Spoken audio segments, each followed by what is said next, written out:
Welcome to today's commentary on the dedication of Shantideva's The Way of the Bodhisattva, Chapter 10. This is Part 4 with Venerable Khenpo Tenzin. Okay, we will begin with the prayer of refuge and then the four immeasurables. Page number 4 to 5 of Yellow Book, Open Prayer Book.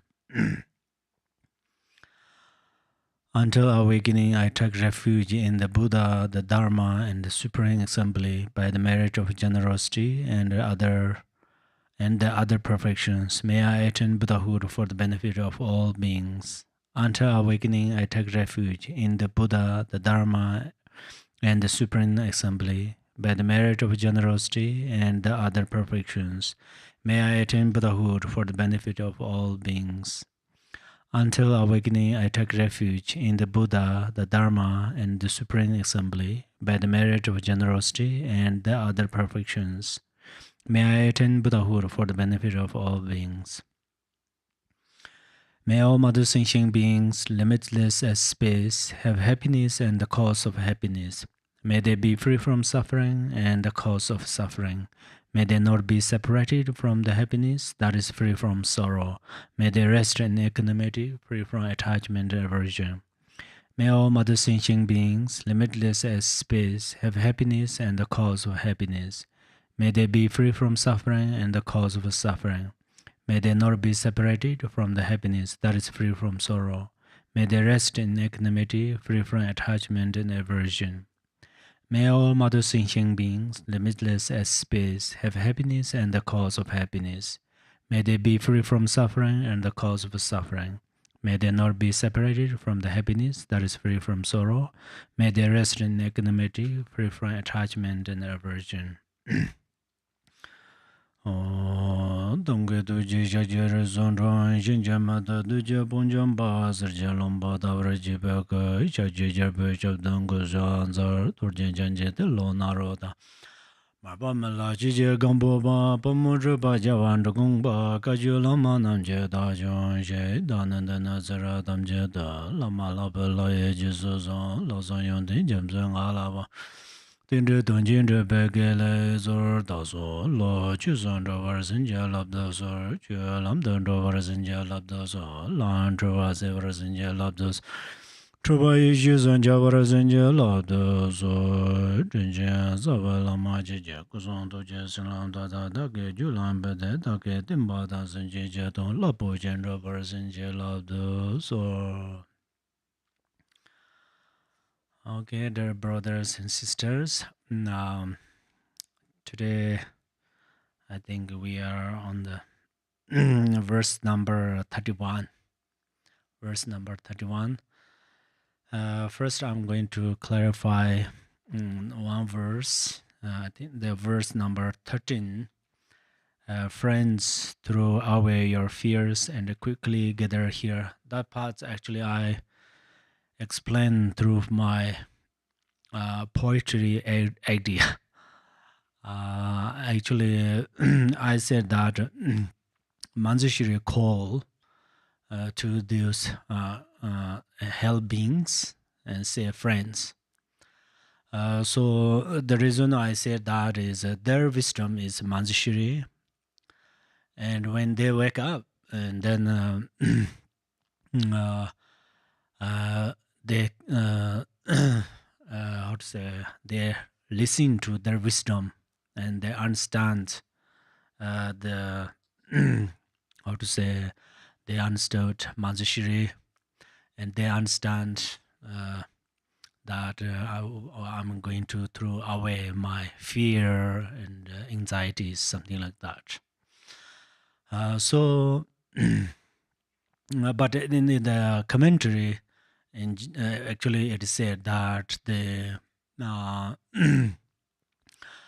those hell beings actually they hold whatever they hold, as I explained, whatever they hold, even actually they do not hold the books, Dharma books, but even they hold, for example, they hold Dharma book or whatever flowers, and they all become weapons, and then they are fighting each other, killing each other's, 24/7 they are suffering. They are suffering, but then eventually they see the Manjushri in the space because they practiced in the when they were in human realm, for example.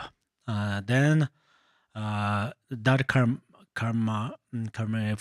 karmic fruition repent there, and then they see Manjushri, and then they talk each other's. I mean, hell beings talk to each other's, say friends, because first they are fighting each other's, they are enemies each other, but then they say friends, and then we see Manjushri, and we are going to kick out of our fears or anxieties, something like that. So this is also actually commentaries explained through this way, okay? And then verse number 31, and thus by all the merit I have gained, may every being living now aside, abandoning all their evil ways, embracing goodness now and evermore. So that's actually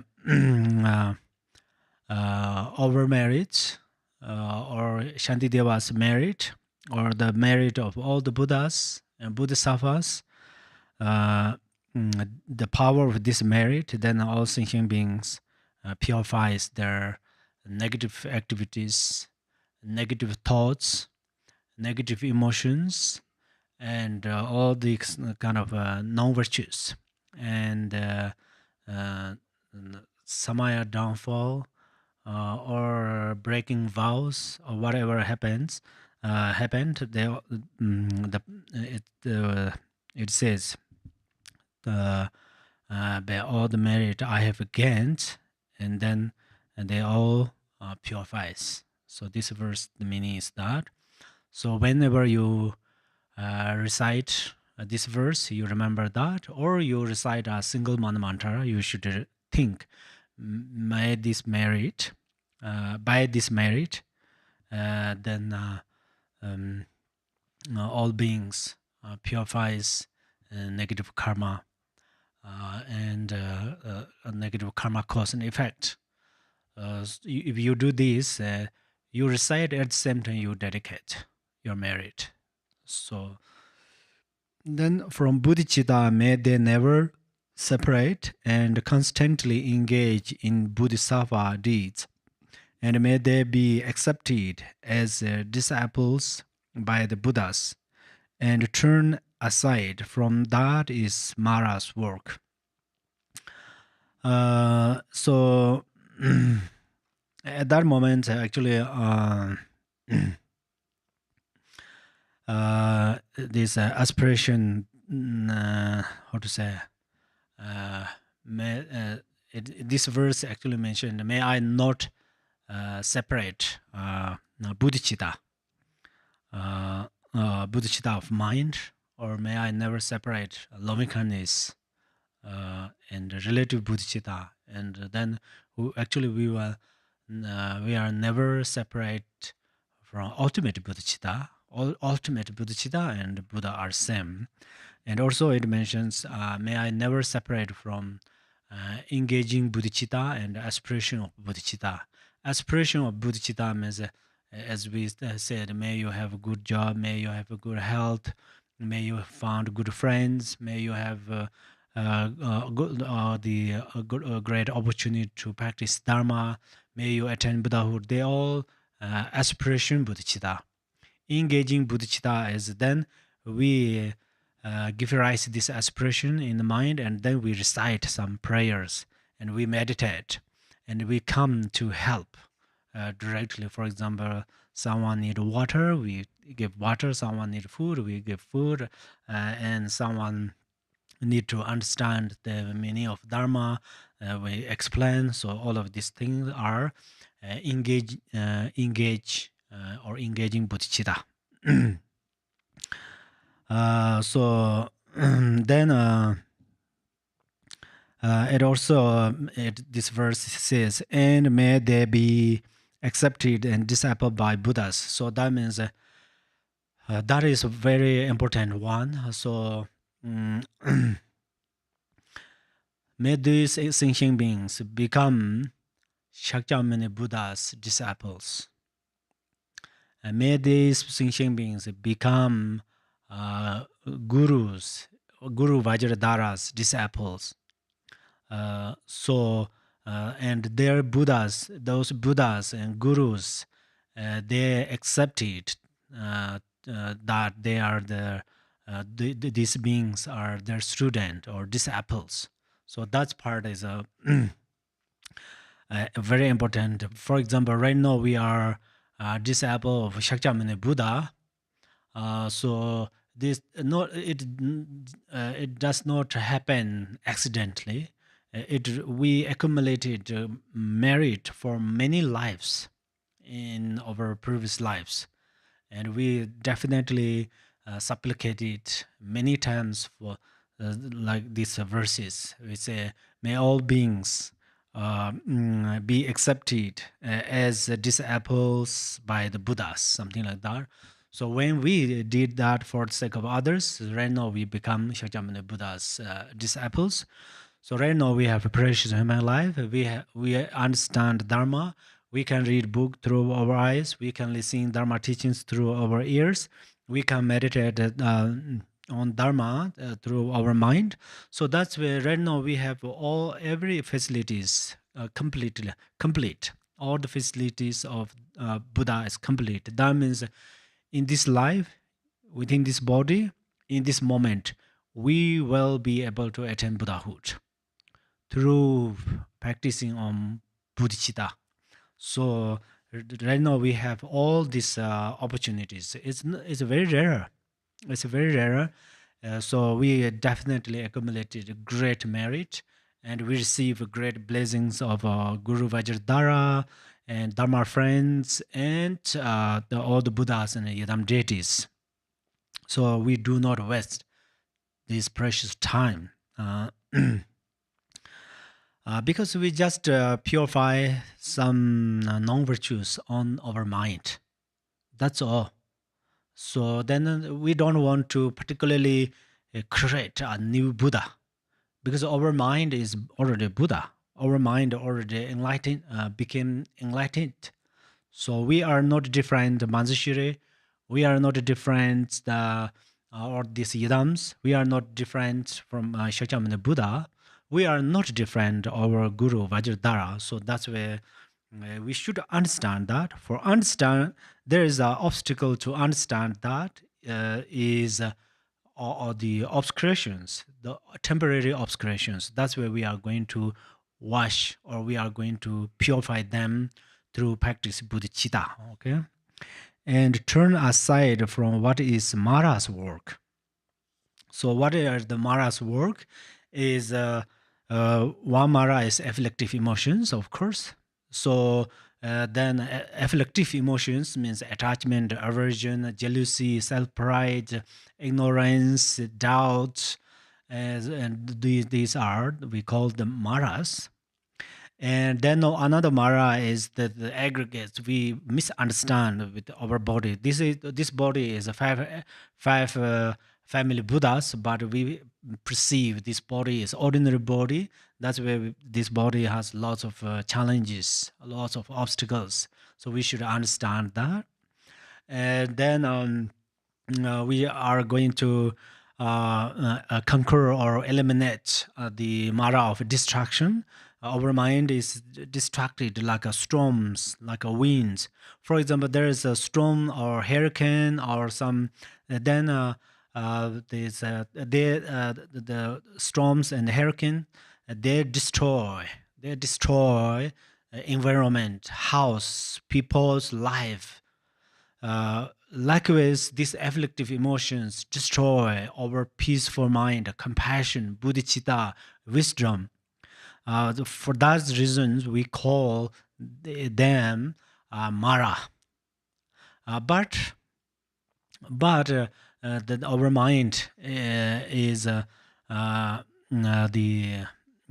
very good government. So then true nature of our mind, and then it support to our body, our mind, and so forth. So then we can eliminate all of these distractions. Main distraction is self-grasping, and the Mara of death. Mara of death is actually another way we can say impermanence is our teacher, good spiritual teacher, and impermanence is also our Mara. That means it steals our life. It leads our consciousness in the next life. So that's why we are going to understand as Milarepa understood. First, Milarepa says, I am so scared or I'm afraid of death. So then he said, for that reason, I was running out in the mountain, run away to the mountainside. Uh, uh, so then after then he said, I meditate that I'm not sure when I will die. I'm not sure when Lord of Death comes to me. I'm not sure when I had received an invitation letter from the lower realms. So that's where I meditated on there, on impermanence, main things. And now I found special location that is birthless and deathless. So then he says, I was not afraid of death because I realized that there's no death. So it looks like everything is kind of a mystery or kind of it's very funny things. In other hand, we say there is impermanence, death, or lots of things. Other hands, we say there's no death. In the reality, if our mind, we realize self-awareness, there is no death. There's no birth, the birthless and deathless. That means simplicity, utter simplicity, inherently pure,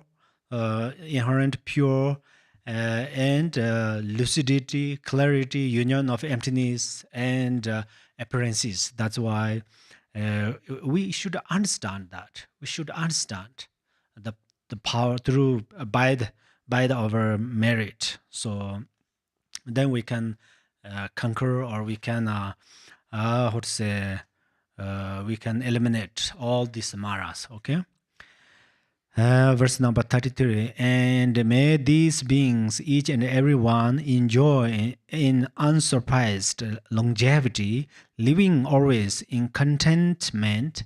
May the very name of death be strange to them. These prayers are very kind of suitable and very kind of how to say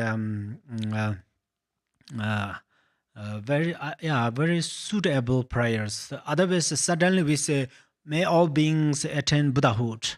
Of course, that is the main, how to say, our principal wish.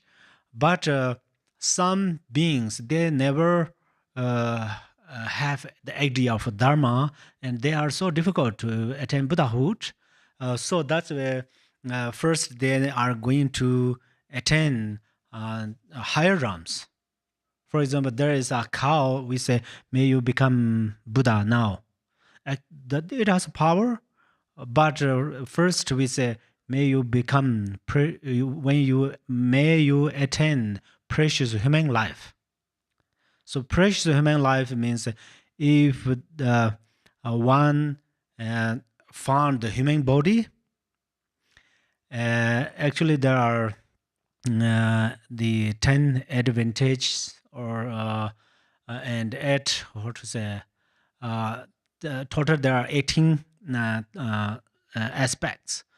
So the main thing is, when do you have precious human life? You have a precious human life whenever you give rise bodhicitta.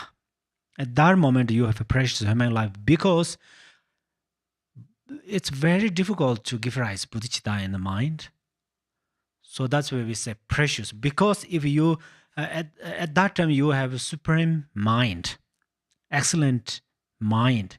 At that time, you start to purify obscurations, and you start to travel to the Buddha's stage. So that's why we call precious human life.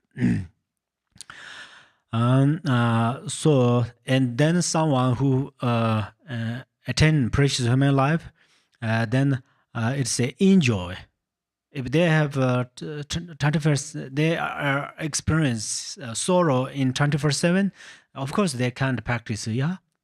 And then it says unsurpassed longevity. That means if you have a long life, then you have opportunity to practice Dharma for many years. And then how many times, how many years, if you practice Dharma, then your obscuration, the ice of obscuration start to melt. And also, at least if you are not one did not attain human, does not attain human life, precious human life. If one attained like a life of gods and goddesses, still you have lots of happiness. It's much better than the lower realms. So that's where may you experience that happiness. So all of these thinking are bodhicitta. Living always in contentment, and may the very name of death be strange to them. So that means may you not die untimely. So may you not die with the wrong view. May you not die with kind of serious suffering. May death not come to you.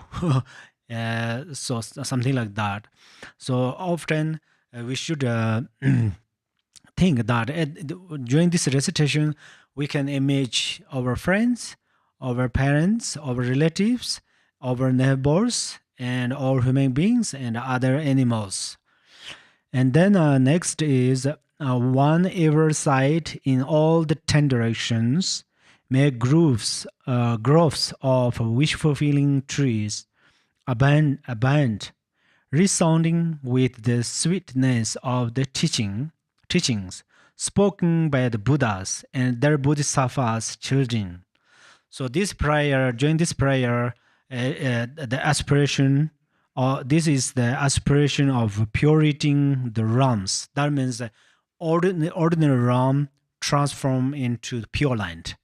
So for example, it says, may groves of wishful feeling trees abandon.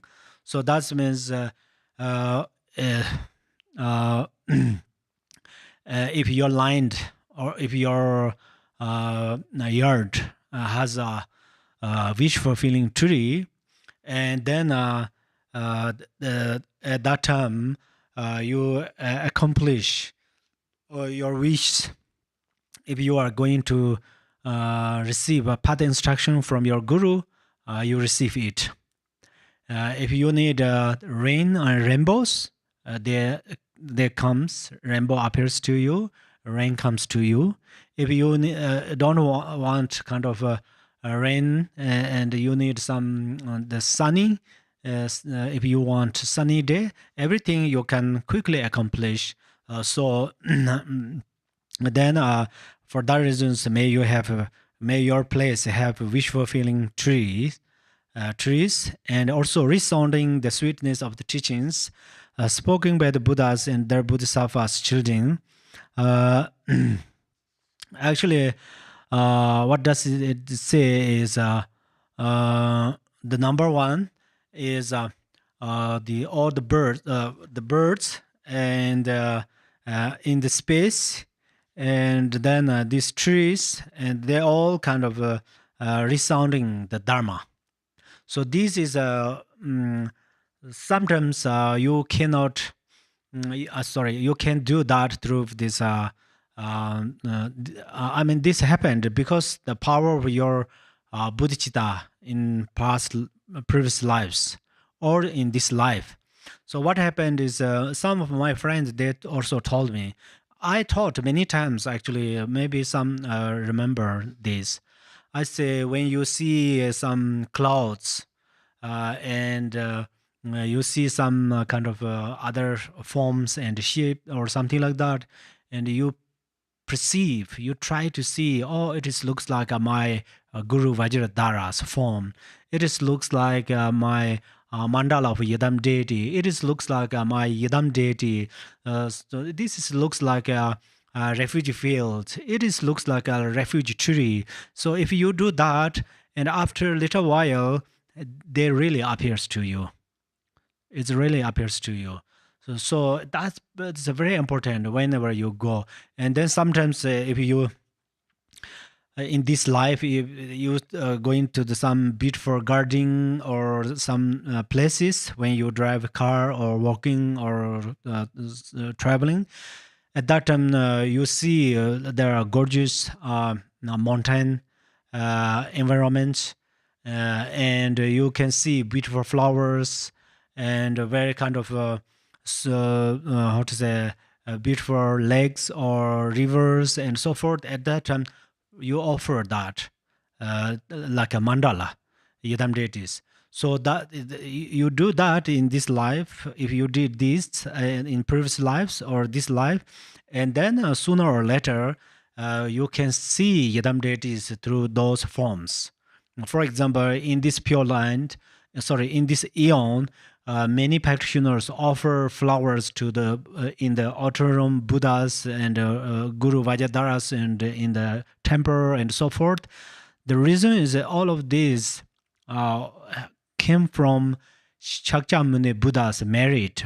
When he was accumulate merit on the path of accumulation for three countless eons, at that time he offered many flowers to the Buddhas. So that's why in this eon there are many flowers, many beautiful flowers, and that's where the Buddha doesn't say give me these flowers, but we joyfully we offer these flowers. So everything is related karma cause and effect. So and also then it says spoken by the Buddha and their Bodhisattvas children. So that's also that also we can say that one is, of course, one reason is we wish that they all they can speak with Buddhas, and may they become Buddha's children. That means may they become Bodhisattvas. Bodhisattvas are Buddha's heart son and heart daughters. That in this way also we can understand this verse. And then next is and also another understanding is spoken by the Buddhas and their children. Something that means another way is when we are meditate, we can experience clarity. That is child of clarity, and we have luminosity or clarity that in the utterly we have clarity and luminosity that we call the mother of clarity. So then we should combine this child of clarity and mother of clarity. So that these kind of communications are very kind of important. This communication is much higher than just we spoken with Buddhas or Buddhas speaking with us, speaks with us. But another way also we do, honestly, we speak with the Yidam deities because we are reciting their mantras. So at that moment, they speak, Yidam deities speak with us and we are speaking with them. Because I often told you that mantras are Yidam deities' language. That's where we recite it and they can understand what we need, why we are practicing for the sake of what, something like that. And then, and may the earth be holism everywhere, free from boulders, cliffs, and how to say, chasms, flat. Thank you so much. Flat and even like a level palm, and smooth like a lapis how to say, lapis lazuli. So this means uh, uh, may your land, may your yard or your place has no so much kind of sharp thorn, thorns, or very sharp stones, or it's like a unpleasant plants, harmful animals, something like that. But then what is the opposite of this is it's a kind of a very kind of level palm and flat, and then this very smooth. It's like a lupus lazuli. So it's very kind of color is very beautiful, very lovely, and then all kind of when we're touching the land by our hands or our feet or where our body, everything is very smooth, soft. So that this is also we should prayer. So sometimes when we travel to different places, some places are very kind of unpleasant, there are lots of natural disasters, or there are lots of unpleasant plants, harmful animals, that we wish may this place turned special kind of special pure land or holism area. Okay. And then 36, and for many cycles of disciples, may multitudes of Bodhisattvas raise in every line, adorning them with them with every excellent.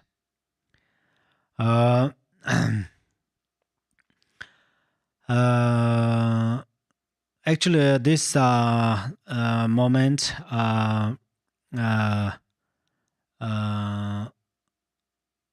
this what we should aspirate, or what should we, what kind of bodhicitta we are going to generate is all the places is full of the kind of temples for practicing dharma, and the beings are there. They all becomes like many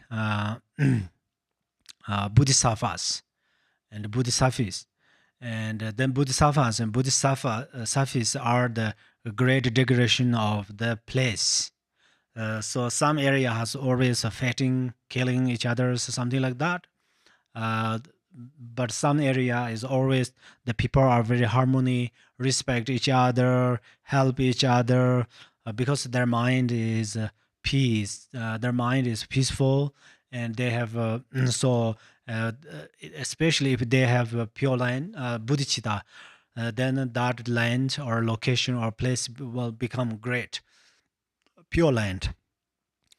If we are going to create a pure land, for example, one location has 10 people and they all have bodhicitta in their mind, that place is pure land. If one place, I mean, I'm talking in this human realm. If one place, there are 10 more people and their mind is full of this anger and other negative thoughts, malicious thoughts, or something like that, then that place becomes a hell realm. So that's why, for that reasons, sometimes we think, oh, hell realm is somewhere, not in this realm. because sometimes we explain Dharma through this way. That's where students understand, of course.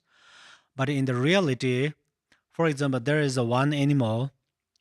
It's part of the fish, but I don't know exactly its name. When I focus this animal, I think our fridge is their haram, because before they die, they're wrapped by the rope and then put it into the fridge and frozen. But they cannot die. And then after that, we have another kind of a container. We cook some kind of steam. We steaming some food. That is their haram, heat haram and cold haram. So haram is actually exists everywhere. So that's for that reasons we are going to recite this prayer, and then every this place becomes the mandala of this great bodhisattvas, and also then especially these or the place become mandala of bodhisattvas, and bodhisattvas through for miracle powers. So miracle power is actually seems quite effortless. But before we gain the miracle power, then we need to apply diligence. So there are four miracle powers. Actually, we say miracle legs.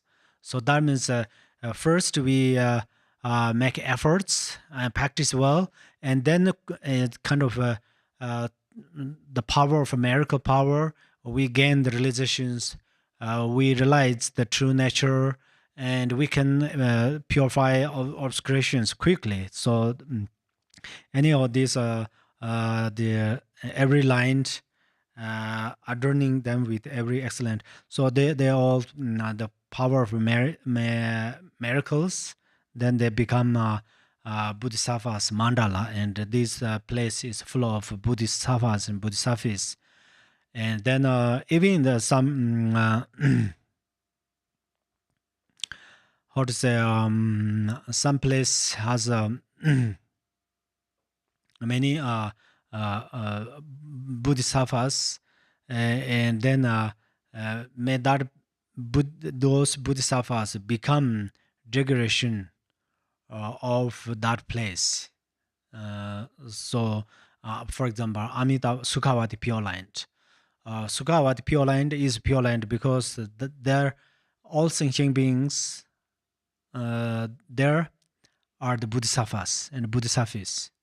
And then so that's why we call Pure Land. Okay, from bird song and how to say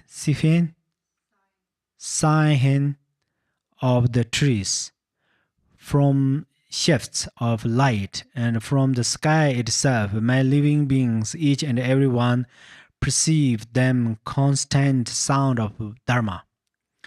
So that means that means all the trees, birds, sounds turned. How to say? Teachings, especially teach about Four Noble Truths. And some area has some birds has a melodious sounds, and then but then some start to attach it. Then may they those beings hear the teaching of Four Noble Truths. Then that means to understand suffering and give up, or another is the all compounded phenomena are suffering, and sorry, all compounded phenomena are impermanence, and they are suffering. And then pre-nirvana is peaceful, something like that. They made these beings hear kind of these teachings from these birds and trees, and then may the living beings, each and every one, receiving the also that's and from shaft of light and from the sky itself. That means in a simple way, we say, or many people are interesting to watch the sunset in the beach or somewhere, and may they enjoy with sunset. May they find many opportunity to see the sunset, or someone like sunrise. May they see this, and some likes the beautiful colors of clouds combined with the sun's light or sun's ray.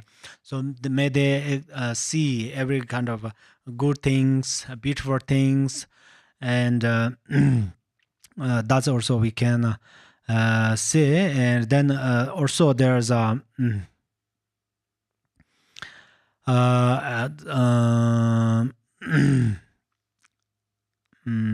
yeah, I think it's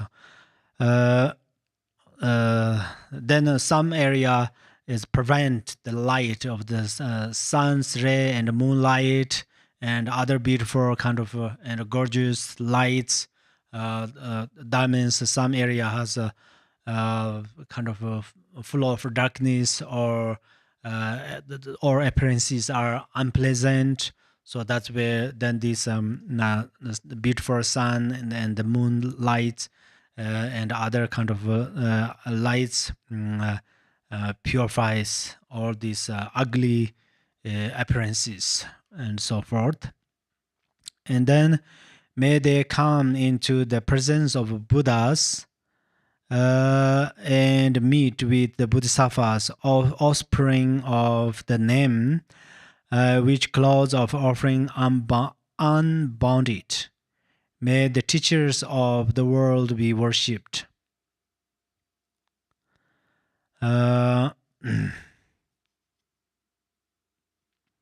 So the number one is meet with Bodhisattvas.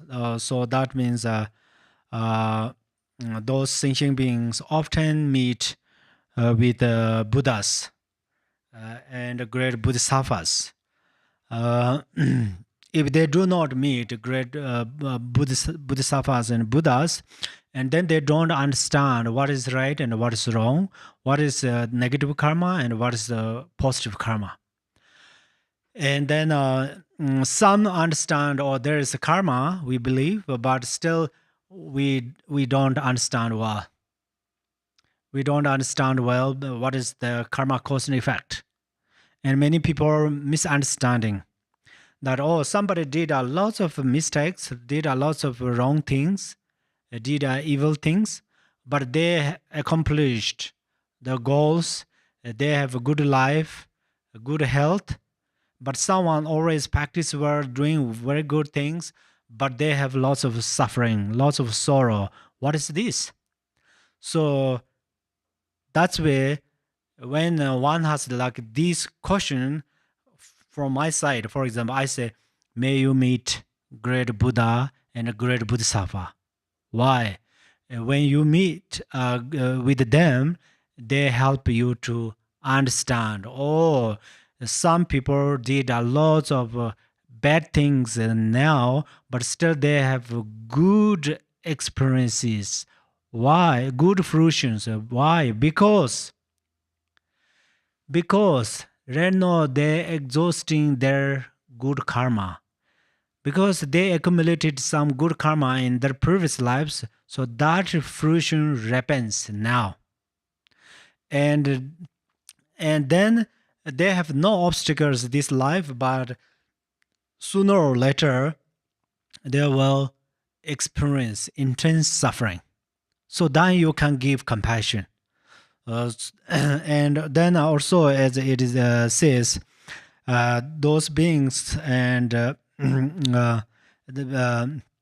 receive profound teachings from Buddhas and Bodhisattvas, and may they offer this frequently offer to the through the 7 branches towards the Buddhas and Bodhisattvas, and they often give a practice generosity for the lower realms, hungry beings, and so forth. Then next, may kindly spirits bring the rains on time for harvests to be rich and plentiful. May princes rule according to the truth, and may the world be blessed with all prosperity. So then that is, see, we are going to pray this for the farmers. Farmers, they need rain. And especially they need right time. They need rain in the right time, not untimely. So, but not only farmers, everywhere. See, recently some place has a water flood. Some place has no rain. So this is exactly fruition of attachment and aversion. But these aren't fruition of bodhicitta and compassion. So that's where we are going to recite more these prayers. And the reason we are going to prayer, because we are going to dedicate our bodhicitta. First, we give rise to bodhicitta, and then we spend this bodhicitta, the part of this prayer. This prayer is like an internet. And then we speak text message through internet. It goes everywhere. Likewise, we recite this prayer and then give rise to bodhicitta. Then our bodhicitta provides everywhere. And then may they have farmers have a good crops, and nomadics have a nice cheese, yogurt, butter, whatever they want. Then the both farmers and nomadics, they have a good rain and the right time,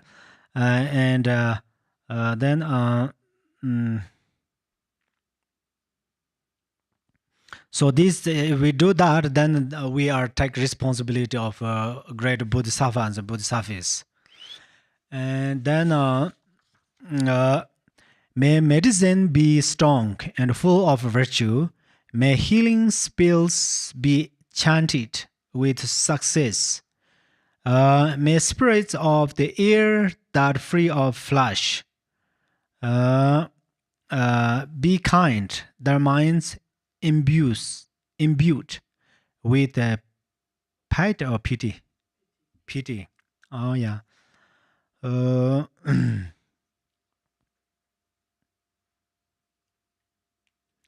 Okay, so may prince rule according to the truth. Okay, first I think even before explain this verse, the first verse is still, it says that may princes rule according to the truth. So every country, for example, every place has leaders and kings or queens or presidents or so forth. May they all activities, dharma. Dharma means may they follow the rule of karma, cause and effect. They keep laws of karma, cause and they practice law of karma, cause and effect. If they do that, and then the people of this that country or that location or that land or that area, they can experience happiness, and they can experience peaceful peace, and they will being harmonious and so forth. That's why this prayer is very powerful and very necessary.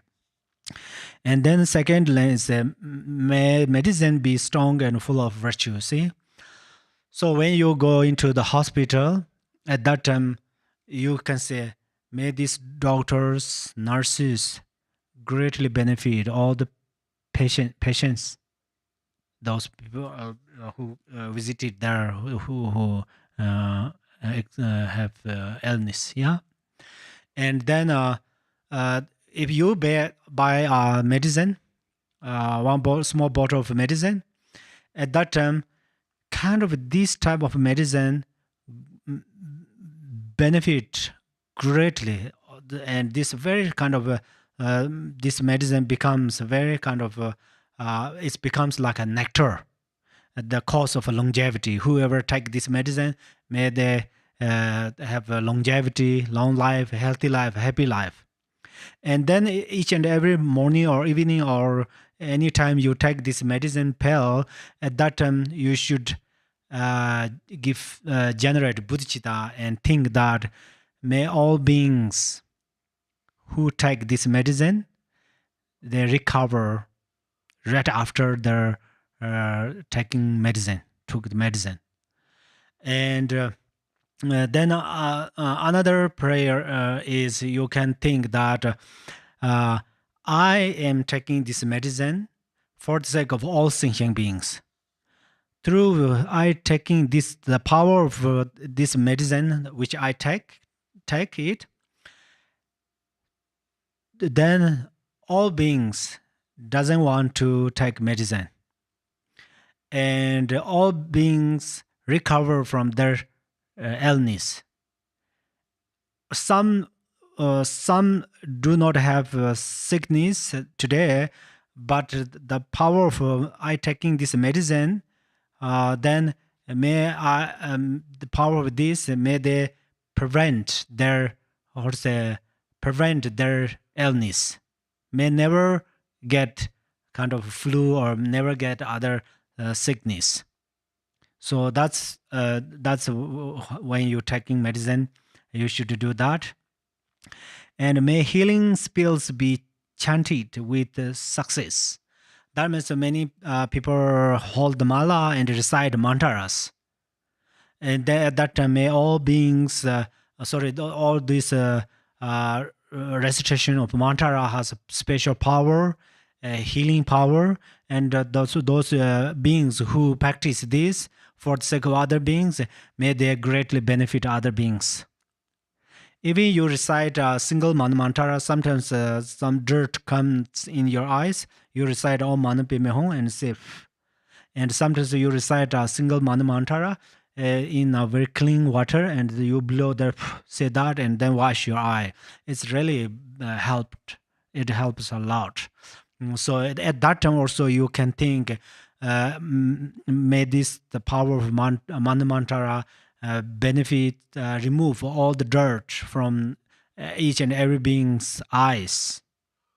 So then other kind of healing power, may they the mantras and those practitioners has a special power, and someone always gets sick, but they're always going to the hospital and they do not they cannot recover.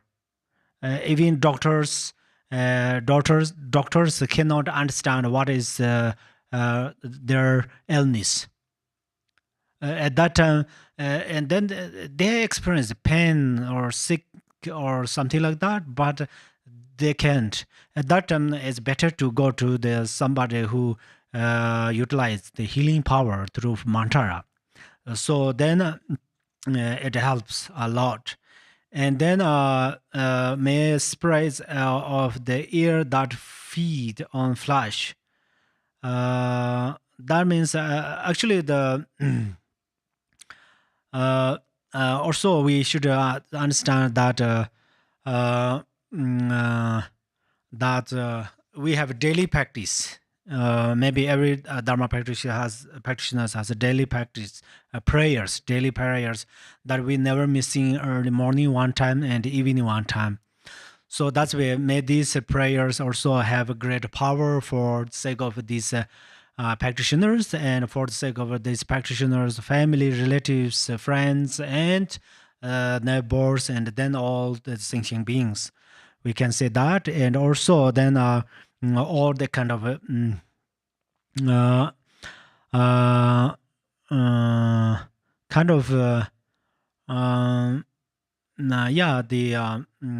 number one, this kind of we have ears.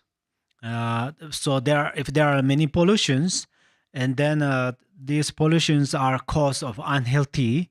So recently, if we pray, that is very our prayers are very necessary, yeah, because there are many pollutions, there are many chemicals. So these chemicals and pollutions going into the air, and then this air going into the people's body. So then it cause of short life. I mean, this is cause of obstacle of life, of longevity. And then we pray that at that time, if we give rise bodhicitta in mind and we breathe out every day, we 22,000 22 and 600 22,600 then we breathe in and out. At that time, all the airs going outside is very kind of fresh air and very healthy and very beneficial the air. So that's where it greatly benefit other beings. So it's very important. If you give rise bodhicitta in your mind, your shadow of your body, and when you step on the ground, there are sounds of your feet.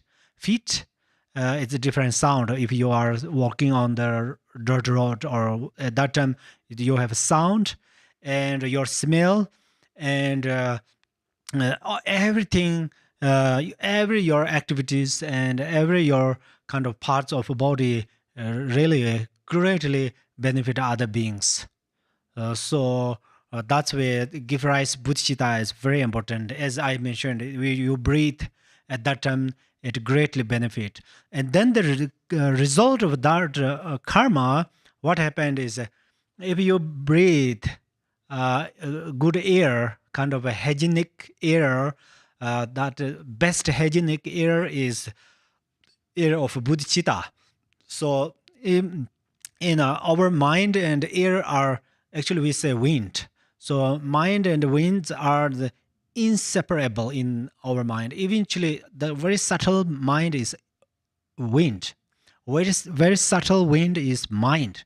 That's where if you breathe air of bodhicitta, a wind of bodhicitta through your nostrils or from your mouth, then your environment's air is unhygienic because there are many chemicals, but the power of your good karma, your body accepted all kind of fresh airs in your body, and all kind of chemical and unhygienic airs your body does not accept. So that is the power of karma. So that's why bodhicitta is important all the time. And then be kind, and their minds abuse with pity. I think that's or feet and flesh. Oh, I see. Ear that feet and flesh. There is also one thing is what should you understand is we say dakinis. Dakinis in Dharma words we say kando. Actually, it has different types. There are many kind of dakinis. Some dakinis are very very wrathful, almost like ghosts. That's why here says, may they be kind. That means may they have great compassion. Because some kind of dakinis are, of course, the manifestation of Panjana Parimita, and they are Buddha. They already enlightened and became enlightened, and they are Bodhisattvas, and they always benefit us. But some dakinis are very powerful, but they are very kind of compassionless. So that's where they harmed many beings. Then Shakyamuni Buddha, Guru Rinpoche, and other Vajradhara, they eliminate them, conquer them. And then they promise that, oh, I will be Dharma protector, or I will save your life and your friends, your family, your environment, and so forth. So that's where right now we pray that all kind of these dakinis, I mean these mundane dakinis, may they become compassionate one. In other words, is may they all become Tara. So that's where all the female with compassion are Tara, Vajrayogini, great dakinis. So that's what we need. Then next, and let no being ever suffer pain. Let them neither ill or nor languish, never doing evil. May they have no fear, no suffer results, and may their minds be very free from sorrow. So, but not only kind of dakinis,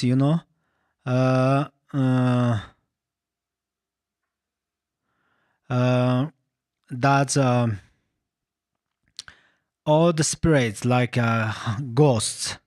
There are some ghosts are very powerful, very powerful. If I say this, some retreatant, they do retreat. They did a retreat for. There are many stories. Okay, not all the retreatants. That you don't be misunderstood.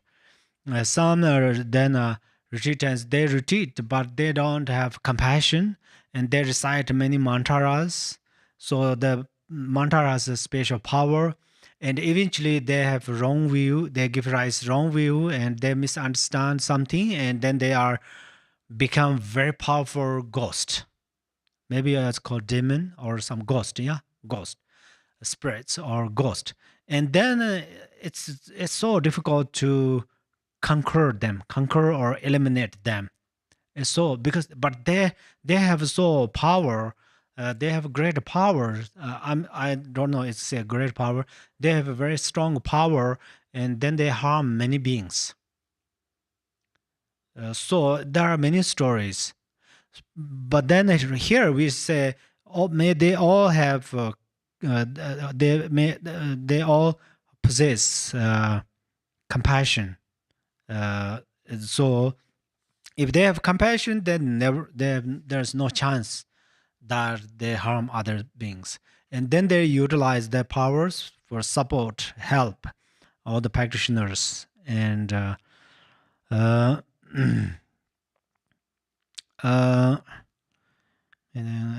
then it's we say the reason is they also harm to other beings because they have also kind of other sufferings, and they have suffering. They have kind of lots of fears, and then for that reasons they harm others. So then we pray that they reduce all of their sufferings, they purifies their kind of fears and everything, and then they. So this prayer, it's mentioned that no one experience a single suffering. That is a great mind, the great bodhicitta. So we should think no one experience a single suffering. So this is very important. Yeah. And then a monasteries, temple, and the like may reading and reciting widely flourish. May harmony prevail among the Sangha, and may its purpose be all fulfilled. So if there is a monastery, then there is no kind of teachings, there is no reflecting, there is no meditating. Then what is that monastery? So the monastery is not only the place to collect other people's money or something like that. So monastery means that we are going to benefit other beings, especially who is experiencing suffering. So that's why monastery is for benefit other beings. So everybody need to know that monastery means benefit to us. And then how monastery benefit? Of course, monastery benefit about food. Monastery benefit about clothes and other financials.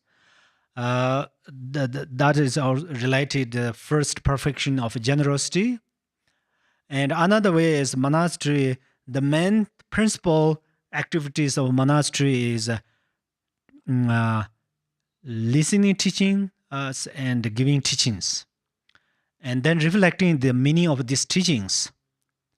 That means practicing, and then meditating. So these three things are the kind of definition of monastery. There are many kind of monasteries or less monasteries.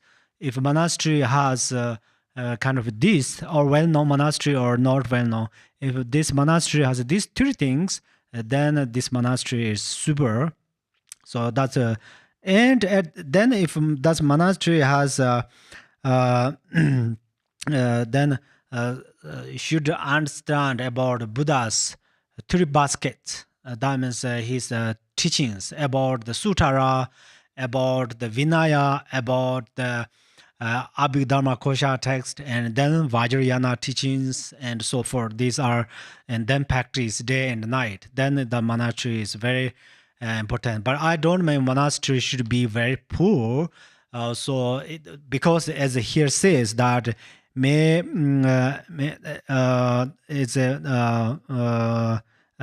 that also it mentions that monastery remains or maintain longer. If a monastery should be maintained longer, then this monastery also needs some financials, some money and so forth. Otherwise, cannot stay that longer. Because we have to pay for the water, pay for the light, and lots of things. Then at the same time, then if the monastery has opportunity to teaching, listening, reflecting, and meditating, then if this monastery has many practitioners, that is like a great decoration, like stars in the night. That's where we wish here this verse mention that monastery is full of sangha, full of dharma practitioners. So, and may this monastery increase. If the monastery becomes well known, and then many people can connect with this monastery, and then many people liberate from their samsara. So that's where, in the positive way, the well-known is important because it benefits others. Otherwise, many people don't know. Oh, there is for example, some practitioners they are practiced greatly, but after they pass away, then people know. Oh, there was a great practitioner I did not know. Another problem is recently people are so much follow with famous. They don't follow with simple, honest, and real kind of genuine practitioners. So that's where sometimes I like to reflect. Sometimes, Milarepa is the head of Kagyu tradition, Kagyu lineage. Of course, he is living Buddha. He completely attained Buddhahood. So I 100% trust Buddha, but the way of following gurus, I just sometimes compare with Gampopa and Milarepa as slightly different. For example, of course, that is just I share it. Otherwise, in the reality, Milarepa wasn't like that. But I just say that you just check that my opinion. In the reality, Marpa is very well known. He was great translator, great scholar, great practitioner. He has a lot of disciples. They all rich, well-known disciples. That's where then Milarepa, actually, honestly, for Milarepa did not came to the Marpa for that reason, of course, but he found Marpa. But I was so amazing Gampopa because Gampopa was a very well-known master. In his life, the story of his life, he was great disciple of Shakyamuni Buddha. He promised that the king of the Sutara, meditation Sutara, he said, I will flourish everywhere. He promised directly to the Shakyamuni Buddha in his previous life. So, and then he was become great, very well-known doctor. And then he become very great, well-known master. He was great scholar, but then he followed Milarepa. Milarepa was almost like a homeless person. Nothing to drink, nothing to wearing, nothing to... Milarepa came to Milarepa, and he put Milarepa in his crown, in his heart. And he did not waste a single path instructions of Milarepa. So Milarepa said, eventually you can see me, old person, this old person as Buddha. At that time you are going to teach Dharma. So that's where Gampopa exactly saw or realized that Milarepa is the Buddha. So that's where I often kind of, very kind of rejoice and admire and kind of shocked. Very often it's Emaho, it's really Emaho, something Gampopa follow Milarepa. Otherwise, if we are famous as, Gampopa, definitely there is a same like a Milarepa somewhere, definitely we don't follow. Because this is degenerated time. Many people only follow for some famous. But I'm not talking about jealousy, what's the word? I'm not talking. But some are very famous. Guru Vajradhara are well known, but real Guru Vajradhara, that is not our mistake to follow them. But sometimes actually it's happen, So, and then next is may ordained monks are intent upon the practice, find perfect places for retreat in solitude, abandoning every vagrant thought, and meditate with the trained and serviceable minds. Actually, it mentioned only ordained monks, but because it touched, Shantideva touched each and every object, that's why right now it comes to ordained monks. But it's all the practitioners included here. All the practitioners are included here. So that's where, what should we generate our bodhicitta is... number one, all the sanghas have good harmony.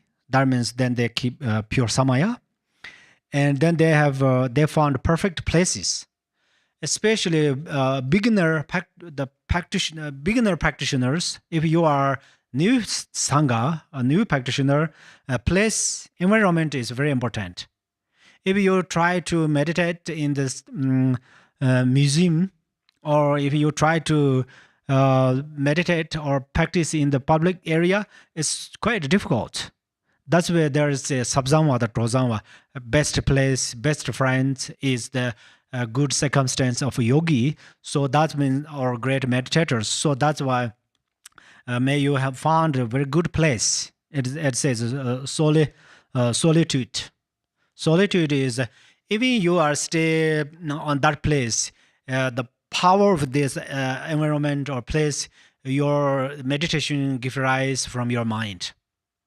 As recently, I think I mentioned that sometimes you have a great devotion, for example, and you look at the tree and the tree's branch moved by the winds. Because of that, I don't know why it is the relation with our devotion and that the tree's branch which moving by the wind. It helps us to give rise the devotion. Similarly, it helps to give rise bodhicitta. So some area is very important. That's where many masters, gurus, they found their center in a solid place. Retreat area is in solitude. And then abandoning every vagrant thoughts means... Actually, vagrant thoughts means time to time confess non-virtues. Time to time cultivate virtues. For example, ordained and full ordained monks and nuns, they have special time to increase their virtues and confess non-virtues. So for us, every morning we began to accumulate merit, and every night right before confess in front of Bodhisattva with the 4 powers. Then in the whole night, if you sleep for 7 hours, your mind is pure and clear. So there is 51 mentalities. So sleep is one of this mental event, or mentality or mental event. So then sleep is a virtue or non-virtues. We discussed that both. Right before your sleep, you give rise many kind of malicious thoughts. Then whole night, the sleep is non-virtue. That's where your dreams, your activities in the sleep, even you move your body into the sleeping, all the activities are non-virtues. If right before you sleep, you confess non-virtues with Vajrasattva, in front of Vajrasattva with the 4 powers, or you remember our Yadam deity, or supplicate a guru, or just give rise a bodhicitta or compassion, then the whole night your dreams, doesn't matter, dreams are you dreamed like I kill other beings, or you steal others things or whatever, or you are moved, it's night mirage or what's called, you are talking in the sleep. I do sometimes, so people told me that. So if you talk in the sleep or move your body, or even you fart in the sleep, everything become virtue. So that is a very important that right before you give you engage virtues right before sleep. If you become familiar that right before you you engage virtue, then the power of this familiarity, right before one die, right before one die, at that time one can apply virtue. If right before you die, if you can apply virtue, you have no chance to reborn or rebirth in lower realm. So that's where they all related, because they are co-interdependence. Okay. Then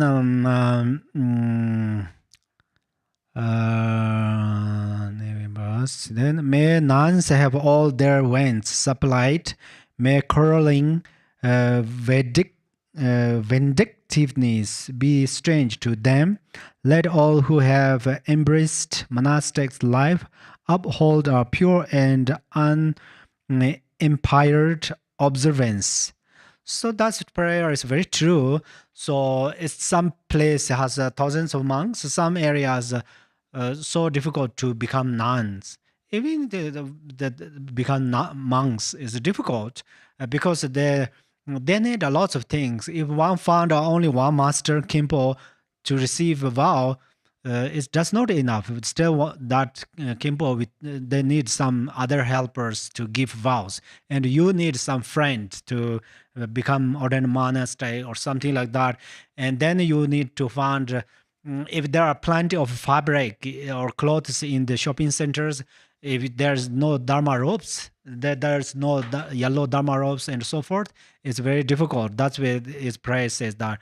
And also then the cause of small situations, then once jealousy arises, and then rumors each other's, criticize each other's, fighting each other's internally, fighting each other's through the words or speech, fighting each other's physically, may they never happen. So this is a then whoever likes to become monks and nuns, may they accomplish this their wish quickly, something like that. And then may they feel regret when discipline is broken, and always may they strive to cleanse away their faults. May they thus obtain a fortunate rebirth wherein in undertake unfailing discipline.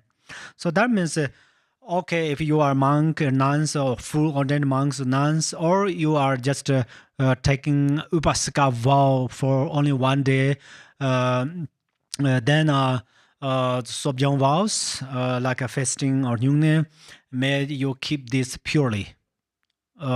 From today to tomorrow until tomorrow's sunrise, or from now to the until death, or from now to until attain Buddhahood. May you keep these vows purely.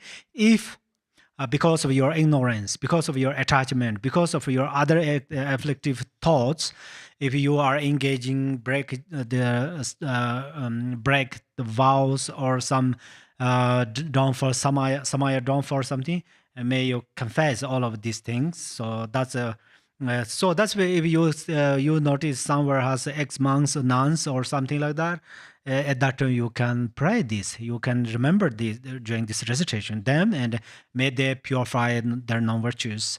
But don't look down. Oh, you are ex monks or ex nuns. You are not good. Don't feel like that. Then it's unreasonably accumulate non-virtue. So focus through positive Bodhisattva's way. I mean, motivation. That means you give rise bodhicitta. Maybe some of them already purified their non-virtues, but still, if there's some remained something, and then the power of your virtues, you can purify, help them to purify them. Okay, then. May the wise and learning to be revered.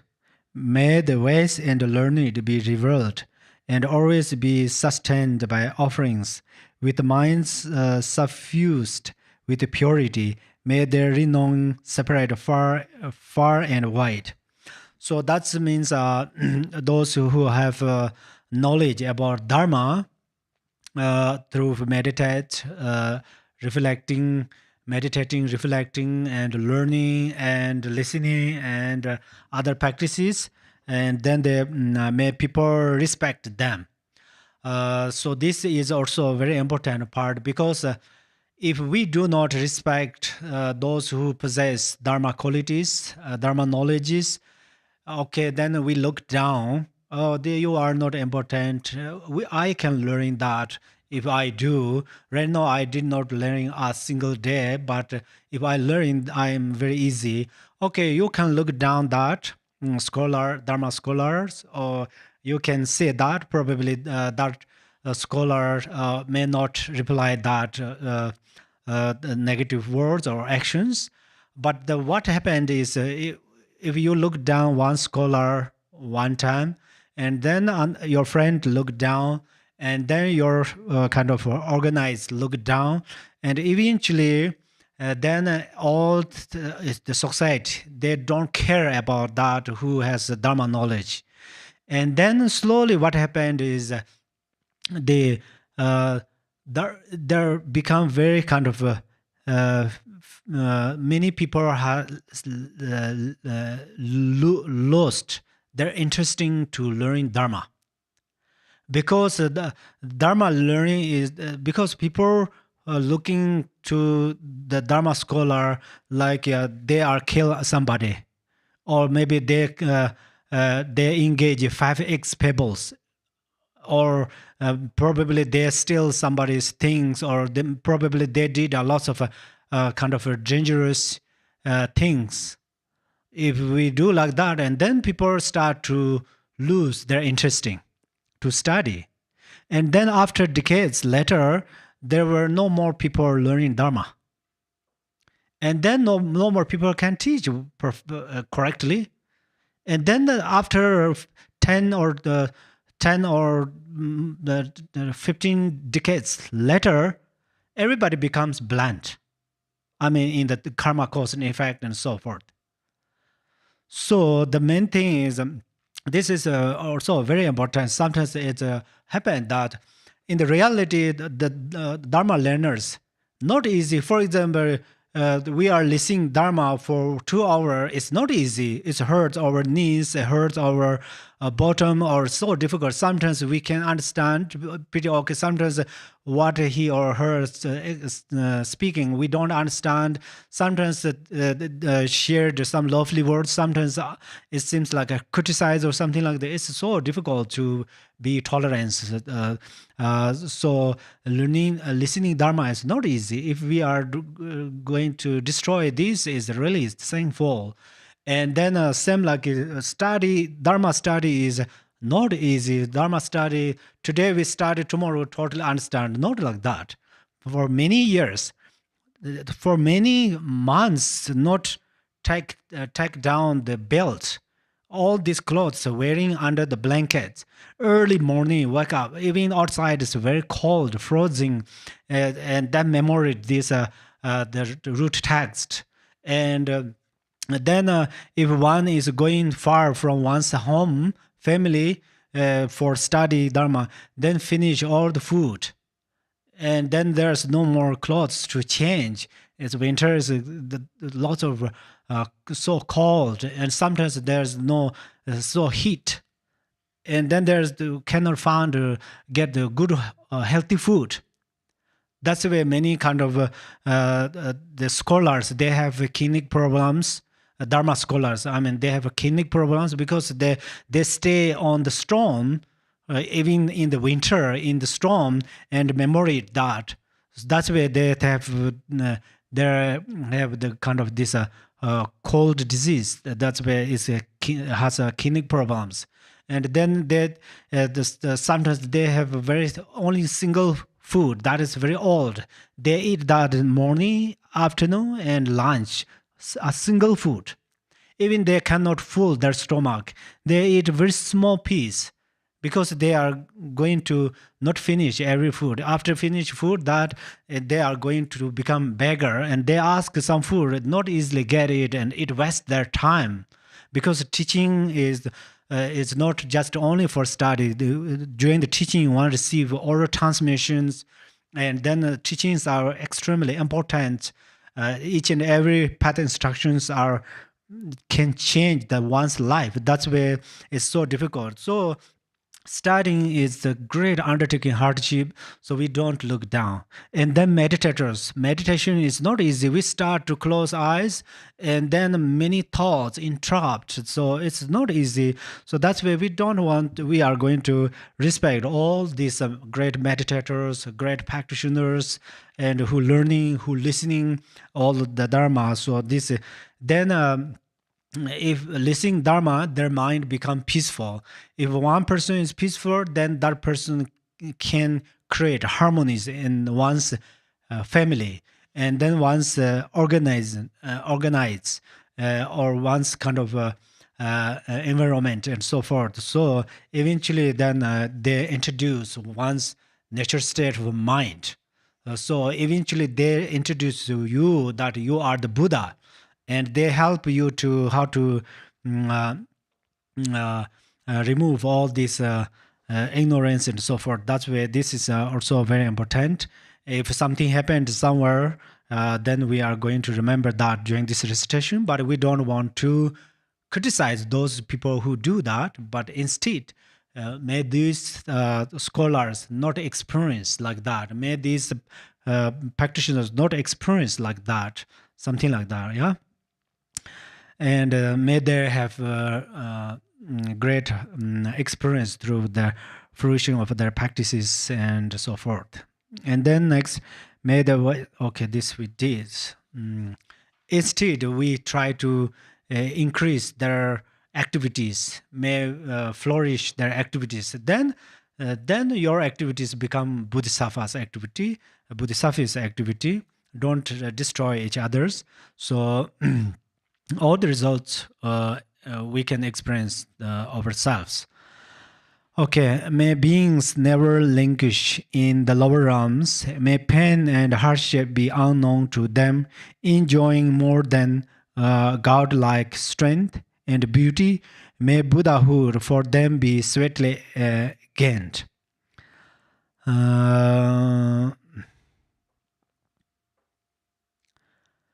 So that's somebody who breaking the vows or they break the samaya downfall or something like breaking in samaya and so forth.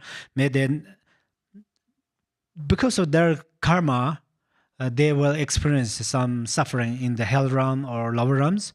But still, we say this is very so kind of so cute. How to say cute? So we say, yeah, they experience that suffering, but may not seriously experience that. They quite their suffering reduce quite 1 inch, 2 inch, something like that. And then next is may they quickly attain precious human life, gods and goddesses, and they keep their disciplines very well. The meaning is that. Again, and yet again, may sentient beings make offerings to all the Buddhas, and with the Buddha's unimaged bliss, may they enjoy undimmed and constant happiness. Undimmed, I think undimmed. So in this moment, it says, may Buddha's wish accomplished. So that means what is the Buddha's wish is all sentient beings receive Buddha's blessings. All sentient beings receive Buddha's siddhis, Yadam's siddhis. And all sentient beings receive Guru Vajradhara's blessings. And then all sentient beings often can offer Buddhas, respect Buddhas. So this prayer mentions, okay? Mentions. May all the Bodhisattvas now fulfill their higher intention for the sake of beings, and sentient beings likewise now receive the good the Buddhas have in store for them. So in that moment, what is the Bodhisattva's aspiration, inspiration, or intention? Is that all sentient beings, how to say, mutual their mind. That means may their mind melt. Their mind right now, sentient beings' mind is like ice. So then after they realize the selflessness, their mind start to melt. So that means then they receive all the blessings from Buddhas and receive siddhis from Yadam deities, and then may they accomplish their wish, something like that. And then Bodhisattva's wish is until now is this 58 verses are Bodhisattva's wish. So that's may accomplish. We say that here. And then may the Arhats and practical Buddhas at length attain their perfect happiness. That is also a great one because the Arhatis, the Arhati means that they accumulate perfect cause, the cause of virtue, and then they experience that fruition. That's one way to explain. Or they're traveling from good place to good place, good place to perfect place. That means they reach bhumis and then paths, and then they attain Buddhahood. So Arhati, or they accumulate, they conquer or eliminate the maras of 4 maras and so forth. And then also practical Buddhas, the reason it says at length attain their perfect happiness. Practical Buddhas, that is prayer is also important because practical Buddhas, first they are great practitioners, and then they gain some realizations. After they gained some realizations, what they thought is that is the perfect one. So I don't need other guru, Vajradhara. I don't need other guide. So this is my perfect. And then they stay in the place, and their behavior, character, practice are amazing, but they cannot realize the supreme realization. That means they cannot become complete Buddha. they are part of Buddha. That's why we say practical Buddhas. So they stay there for many, many, many years, many, many lives, and then eventually they become samsaric being because of that is a law of karma. So that's why here we pray that after they gain the realization of practical Buddhas, and then may they realize the complete realization. And then next verse it says, may I also through Manjushri's kindness reach the ground of perfect joy, and throughout the stream of all my lives embrace monastic ordination. So this actually Shantideva he dedicated for himself. And when we recite this, we can dedicate this for ourselves. So that's what it says is first Shantideva he says, the kindness of Manjushri until I reach the first bhumi. What is the first bhumi? First bhumi is the bhumi of joy. It's a kind of a profound joy.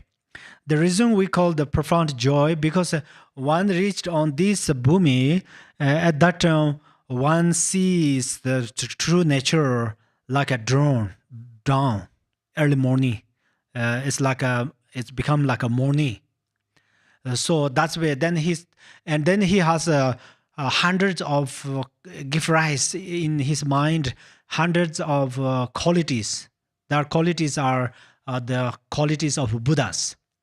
Like clairvoyance and power has to fly, and other kind of great samadhis. Actually, we say hundreds, but there are more than these qualities. So then one realizes everything very clearly, purely, something like that. So then Shantideva says, may I remember my kind of through the stream of all my lives. That means in the previous lives, remember about past lives. Right now we cannot remember what we did during we were childhood.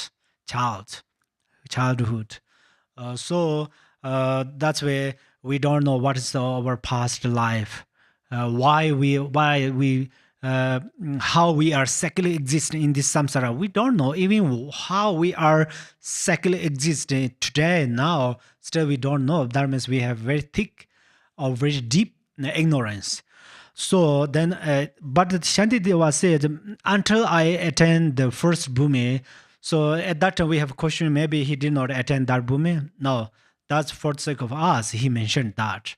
This dedication is for himself, but still he did not reject us. That's why he bring with us with him. So we can exactly say that until we reach first bhumi, we remember all this life stream of all our lives and so forth. And then here mentioned Manjushri and the other yidams, your own yidams also okay to remember that. Thus may I obtain sustained by simple ordinary fare, and in every life obtain a dwelling place in perfect solitude. So this is very also another quote, so cute prayer.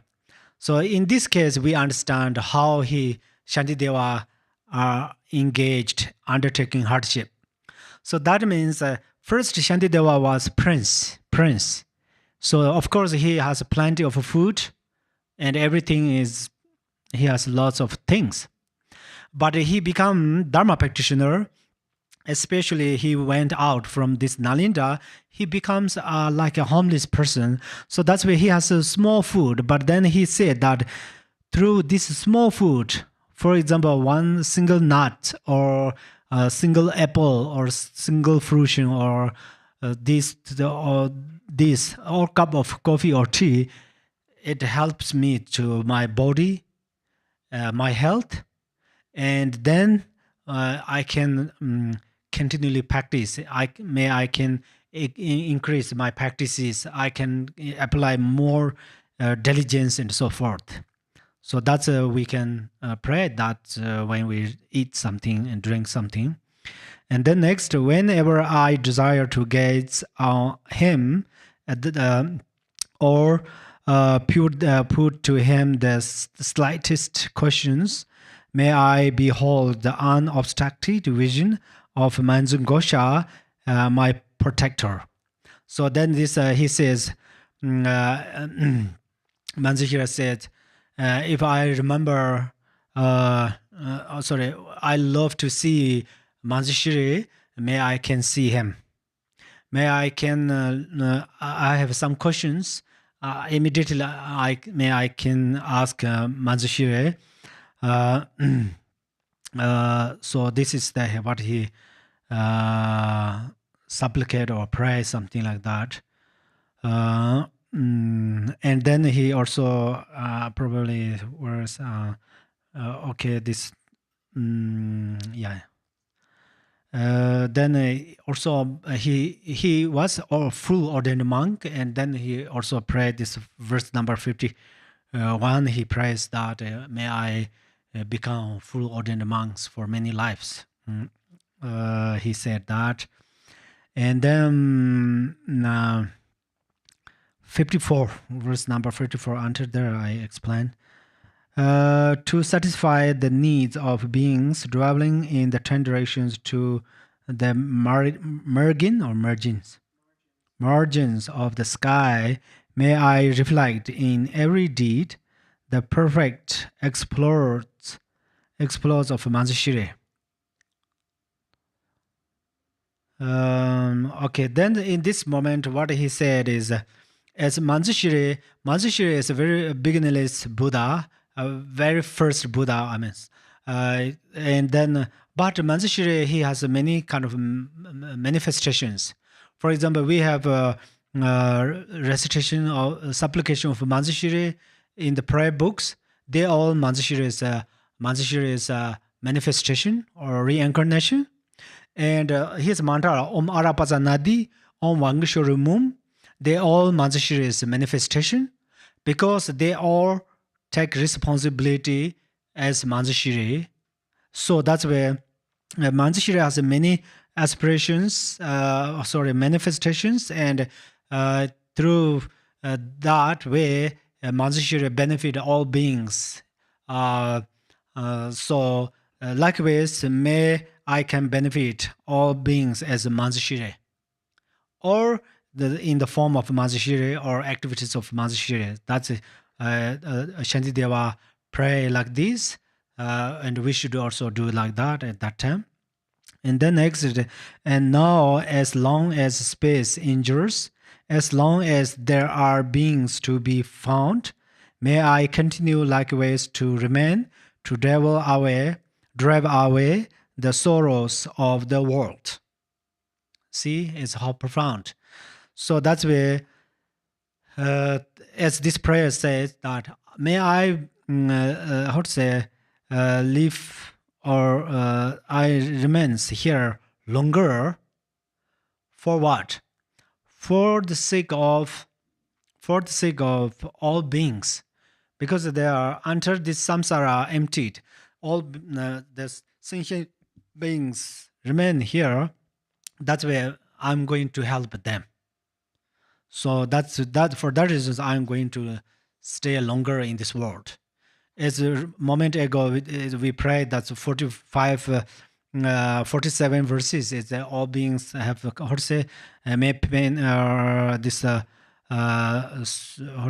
longevity, something like that. It's may not 47. So we said there's the 33, enjoy and unsurpassed longevity. That means we always eat healthy food and we try to keep healthy activities. So it's sometimes means if we need longevity, bodhicitta is very important, very, very important. Then this prayer 55, and now as long as space endures, this verse is very important if you often recite that. and remember the meaning of this. And then next, 56, the pains and sorrows of all wondrous beings, may they repent wholly on myself, and may the virtuous company of Bodhisattvas bring about the happiness of beings. This prayer is the Tongli. Tongli means taking and giving. So you take all beings, all sentient beings, suffering. Even, for example, you bring pollutions, the power of your bodhicitta from the air. And many beings are in the trees. So if this tree has some poisons or kind of some unhealthy substances, you bring all of this. And then you project or you give back bodhicitta. You give back your merit. So that's where you can practice tongli or taking and giving with the elements, human beings, animals. And so that's where this is the practice of tongli. When you recite this prayer, at that time you can practice tongli, and you should think all sufferings come to me, all beings. Okay, probably you feel, oh, these are too much. Even I cannot accept my own suffering, so how can I accept other suffering? So at that moment, you should be very skillful. How? You bring all sentient beings suffering into the emptiness of your mind.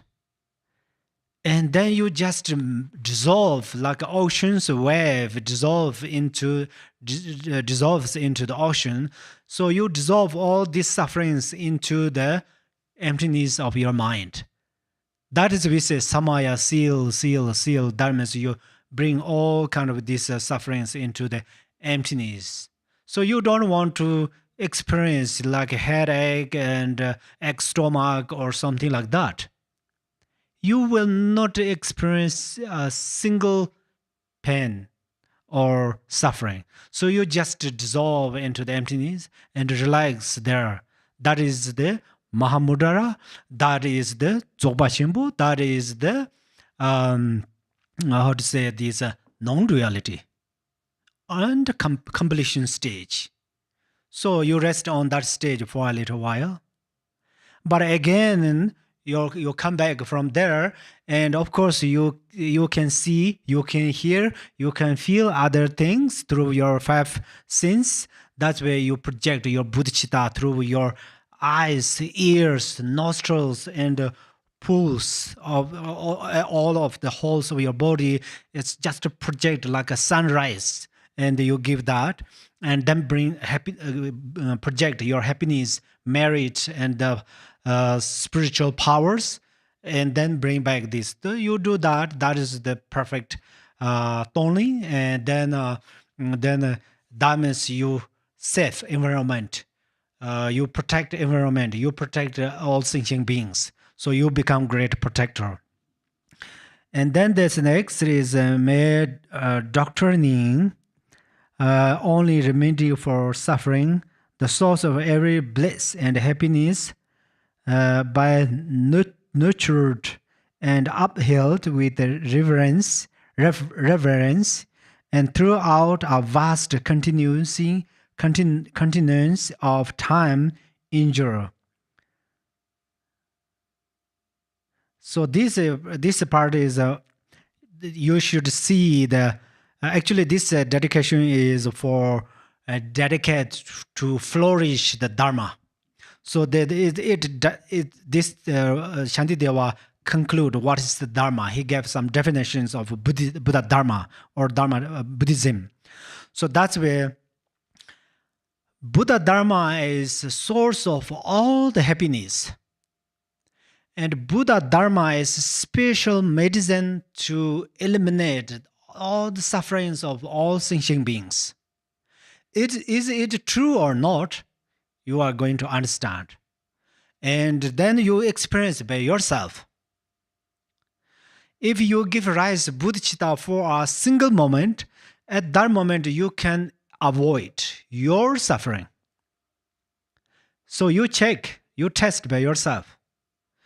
if you have, as recently I gave this example, you are a headache or you have a headache, and then for removing this suffering, if you buy a very expensive mobile phone like a 16, it doesn't help you to recover from this illness.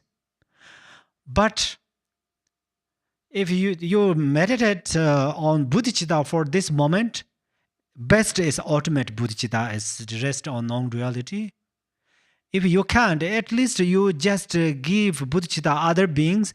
At that moment, you forget I, yourself.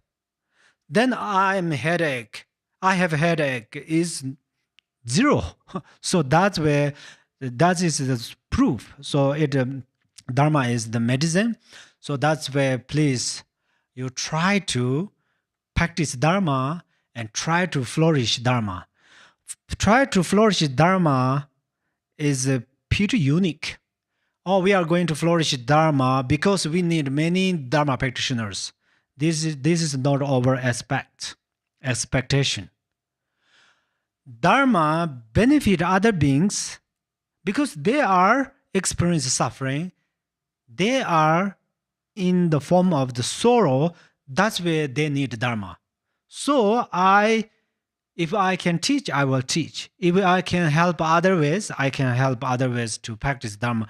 If I can support through financial, if your family has 10 people and one person become Dharma practitioner, you should support it. Don't destroy it. Because this practitioner helps you when you were in the Pardo or in this life. You are almost ready to suicide. Oh, I have intense suffering, so no way to stay in this world. I'm going to suicide. But your Dharma practitioner comes to you and explain that your life is precious, human life.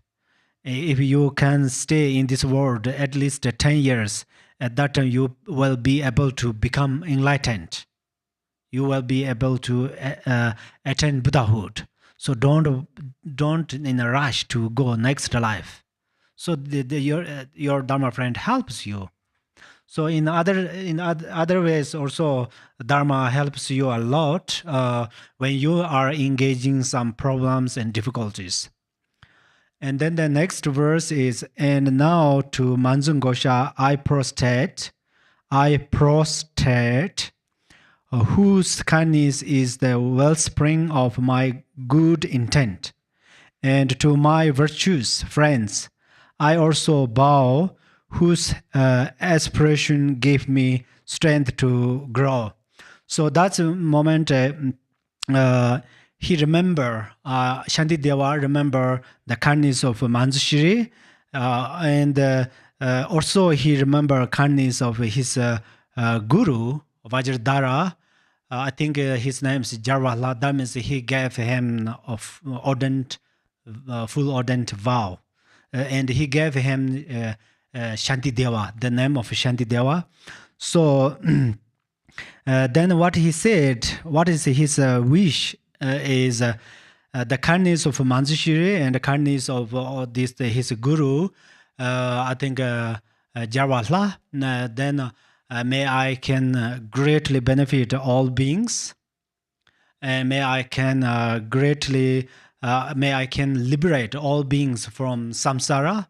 So that's he said that here, and exactly I think he was pre-nirvana in 8th century, probably 8th century, but his teaching is still exists here, and his teaching greatly benefit all beings.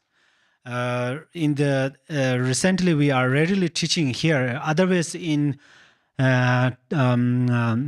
here means not on this center. I mean, all the kind of some area of Asia country and some area of the Western countries. In Tibet, some area, these great masters they teach, and they teach Shantideva's prayers, or the way of Bodhisattva, and frequently they cry and they totally change their lifestyle through teaching of the Shantideva, the way of Bodhisattva. And this teaching is very profound. It has 10 chapters. Some chapters explained vividly about the true nature. And some chapters explain in details about mindfulness, meditation. And some chapters mentions about mention about the bodhicitta, how to keep bodhicitta, how to promote bodhicitta, how to flourish bodhicitta. And some chapters explain how to be tolerance, how to practice forbearance very clearly. So these 10 chapters are the real nectar. So all practitioners, all beings can experience that nectar. So that's where it's pretty easy. You can open the book and you can read. And then eventually you get the opportunity to receive some oral transmissions and teachings in details. Of course, that will be greatly help you. So anyhow, thank you so much, all of you. And if I made any mistakes, if it's a joke, for sure I made many mistakes that you know. You are the, how to say, witness or something. So moderate or honorable judge. So then I confess all of my mistakes in front of Shantideva. I confess all this in front of all Dharma friends and Vajradhara Guru. And so then let us dedicate our marriage before interrupt other thoughts. Okay, please open 56 verse. Ema hu ngom sar sanje no wan da ye su ju bo tu je jen bo da yon da san ba en de jen do na la sanje jan san ba me gor je gor de je ngon sa ba de me ba ye de wo jin je sa ve jen gan der da yen de ne zen be jer ma da je wai jen je bar ma je bar de re je ne nan de jan do jo de ge da ge ma la da ba ye jo je san je jang san dam je je ge me ro bar jen je la de zo da ya da ban zan da ya Please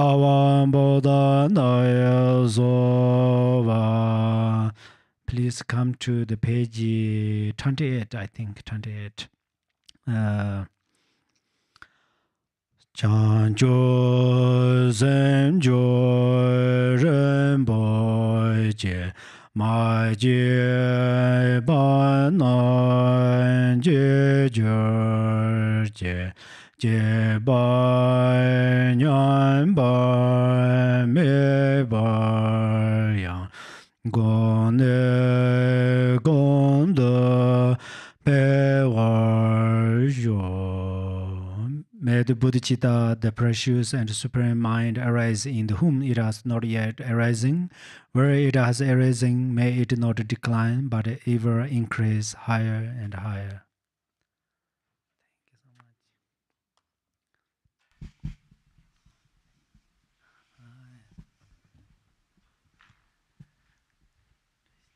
This concludes the series on the commentary on the dedication prayer by Shantideva and Khenpo Tenzin. We thank you so much for helping us better understand this really beautiful and profound, important prayer.